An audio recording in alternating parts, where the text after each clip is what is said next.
Orateur inscrit, Éric Alauzet. Messieurs, 2 points.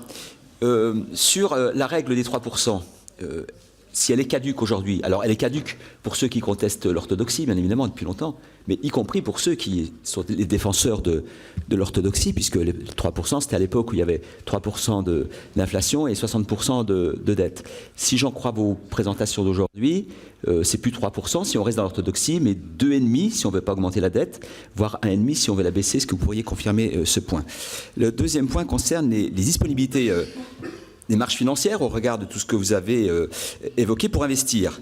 Et derrière, c'est la question de la dette utile qui est posée. Alors, sachant que l'investissement ou les dépenses utiles pour les uns ne sont pas forcément les mêmes pour les autres. Donc, il faudrait déjà se mettre d'accord sur ce qui est utile ou pas. Si l'utilité, c'est la dette écologique, ça nécessiterait qu'on ait une comptabilité globale sur l'ensemble des investissements, sur l'impact à la fois climatique et de la biodiversité. Il ne faut jamais l'oublier. Auquel cas, si ça n'est pas le cas, on fera plus d'investissements pour l'écologie, mais on continuera à faire les autres investissements. Et le bilan global, il sera neutralisé.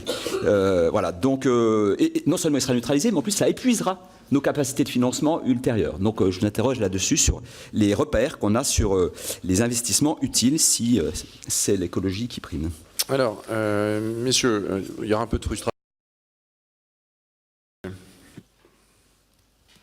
Merci, Monsieur le Président du CPO.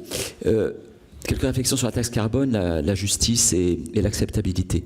Déjà, pour rappeler que la taxe carbone est l'outil qui est reconnu par la communauté internationale comme étant celui qui a le plus fort levier sur la transition écologique. Ça, il faut le dire, et ce n'est pas pour rien qu'un certain nombre d'institutions aujourd'hui disent que malgré la crise des Gilets jaunes, alors que les plaies sont encore ouvertes, disent aujourd'hui qu'il faut la remettre en place. Donc ce n'est pas pour rien.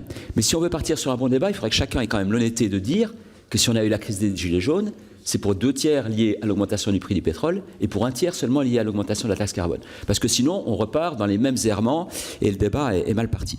Sur l'acceptabilité et le fléchage, je pense qu'il faudrait bien qu'on cadre le débat entre l'affectation économique, sociale et environnementale de la taxe. Bien sûr qu'il n'y a pas d'affectation, et il n'y en aura pas.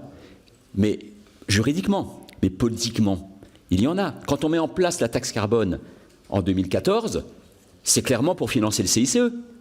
Donc il y avait une affectation, on ne l'a pas écrit, mais c'est parce qu'il fallait trouver les 20 milliards et on a pris 4,4 milliards de taxe carbone pour financer le CICE. Donc c'est une affectation économique. Certains diront de rendement. On aurait pu expliquer les choses différemment à l'époque. Dire que ça avait du sens. C'est ce que font les Suédois. 100% de la taxe carbone des Suédois va à l'économie. Et ça a du sens écologique. Parce que ça permet d'augmenter les taxes sur le travail, sur l'énergie humaine, et de baisser les taxes sur l'énergie fossile. Ça a du sens écologique. Voilà. Et donc, à mon avis, il faut clarifier le débat sur l'affectation environnementale. Ne pas faire croire que si on mettait en place des compensations, et jamais il y en a eu autant d'ailleurs avant la crise des Gilets jaunes, sur le chèque énergie, sur la taxe sur les véhicules diesel, etc. Jamais il y en avait eu autant. Au début, c'était qu'une affectation économique en 2014. Là, il y avait une affectation environnementale. Mais ça ne marche que si vous changez votre voiture et si vous faites des travaux dans les logements.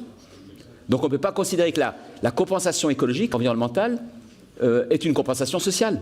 Pas systématiquement, ça ne marche que pour les personnes qui ont les moyens. Un locataire qui n'a pas beaucoup d'argent, il ne fait pas de travaux dans son logement, il ne change pas de voiture. Donc le dispositif existe, mais il ne l'utilise pas. Donc il faut clarifier tout ça.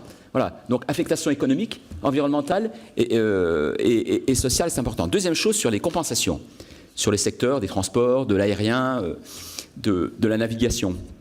Je pense qu'on n'échappera pas à un dispositif, c'est pas simple à mon avis juridiquement et financièrement, mais il faut qu'on fasse du plus 1 moins 1.